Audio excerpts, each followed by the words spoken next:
नमस्कार भारतवासियों।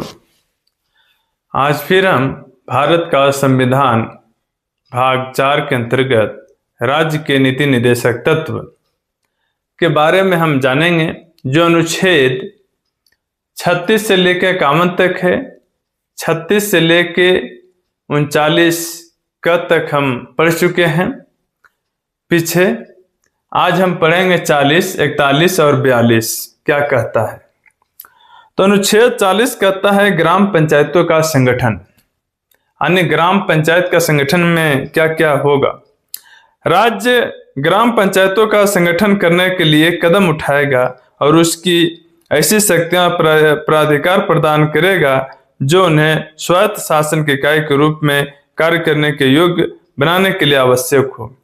यानी राज्य की परिभाषा में भारत सरकार हो या स्टेट यानी राज्य सरकार हो, वो पंचायत बनाए और उसका स्वशासित अपने स्वशासन क्या कर सकता है पंचायत, उसके लिए उसका कार्य करने के योग्य बनाने के लिए आवश्यक हो। प्राधिकार प्रदान करेगा, उसको अधिकार प्रदान करे ताकि वो शासन ग्राम पंचायत में सुचारू रूप से चला सके।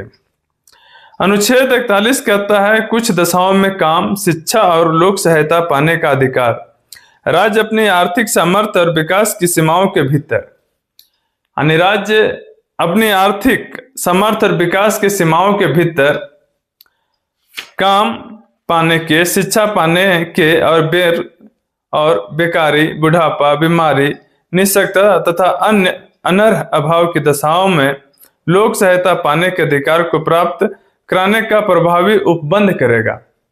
यानी इसी में है बाल शिक्षा अधिकार जो राज्य सरकार चलाती है, मिड डे मील योजना चलाती है। ये सब इसी अनुच्छेद के अंतर्गत, अनुच्छेद 41 के अंतर्गत ही वो चलाती है। ये सारा बुढ़ापा में जो वृद्धा पेंशन देती है इसी के तहत, क्योंकि व्यक्तियों को लगता है कि इनको ये पाने का अधिक हक रखते हैं, सामर्थ्य रखते हैं, असमर्थ हैं तो हम दें। तो इसीलिए पहले कहा गया है कि आर्थिक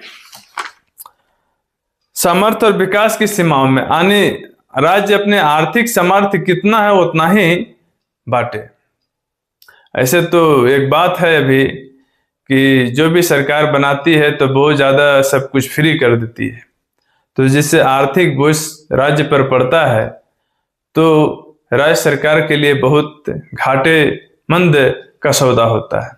परंतु सरकार में बने रहने के लिए सारे कदम उठाते हैं और इसी अनुच्छेद के तहत वो उठाते हैं। और उसके बाद है अनुच्छेद 42 काम की न्यायसंगत और मनोवंचित दशाओं का तथा प्रस्तुति सहायता को बंद। राज्य काम की न्यायसंगत तथा मानवोचित दशाओं को सुनिश्चित करने के लिए और प्रस्तुति सहायता के लिए बंद करेगा। यानी प्राथमिक स्वास्थ्य केंद्र हो तो वहां भी प्रस्तुति, महिला जच्चा बच्चा सुखी रहे, खुश रहे, ऐसी सुविधा प्रदान करे। गायनकोलॉजी डॉक्टर की व्यवस्था करे जिससे प्रस्तुति आसानी से हो सके। नर्स की व्यवस्था करे जो आसानी से वो सब कुछ देख सके। तो अनुच्छेद 42 के तहत ये राज्य करता है। जय हिंद, जय भारत, नमस्कार। आप इसी तरीका से मेरे साथ जुड़े रहिए और भारत का पूर्ण संविधान आपको हम इसी तरह से सुनाते सुनाते धीरे धीरे समाप्त कर देंगे। कोई भी विद्यार्थी शुरू में रस नहीं लेता है किसी भी चीज को सुनने के लिए, क्या है नहीं है। और हम तो कहते हैं कि हम शिक्षक नहीं हैं और नहीं हम यूट्यूबर हैं। हम उन बच्चों के लिए लाभ ले सकते हैं जिनके पास साधन कम हो, सुविधा कम हो, तो वो सुन सकते हैं। कमेंट करें, कमेंट करने से मेरे अंदर लालसा होगी तो हम बहुत कुछ आपको बता सकते हैं, सुना सकते हैं।